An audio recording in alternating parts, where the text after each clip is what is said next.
Էդգար Ղազարյան, վարման կարգով։ Հարգելի գործընկերներ, նաև զգուշացնեմ, որ ես չընդհատեցի պարոն Կարապետյան, բայց վարման կարգով խոսելիս պետք է խոսել վարման կարգի մասին եւ ոչ թե բովանդակության։ Խնդրեմ, պարոն Ղազարյան, վարման կարգի մասին։ Ազգային ժողովի կանոնակարգ սահմանադրական օրենքի 4-րդ հոդվածի համաձայն ազգային ժողովի պատգամավորը պարտավոր է մասնակցել ազգային ժողովի նիստերին եւ աշխատանքներին։ Իսկ կանոնակարգի 5-րդ հոդվածը, որպես ազգային ժողովի նախագահի գլխավոր առաքելություն, սահմանում է ազգային ժողովի բնականոն գործունեության ապահովում։ Նախորդ անգամ մեր գործընկերները հարց բարձրացրեցին, կնյաց Համիդիշն էր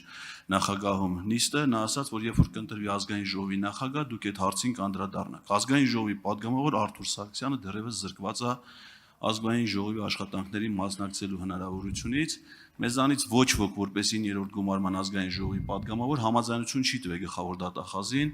արգելելու պատգամավորին մասնակցել ազգային ժողովի նիստերին։ Խնդրում ենք մինչև քվեարկությունը ապահովել պատգամավորի մասնակցությունը։ Շնորհակալություն։ Պարոն Ղազարյան, ձեր ելույթը վարման կարգով չէր, հարցի քննարկումն ավարտված է։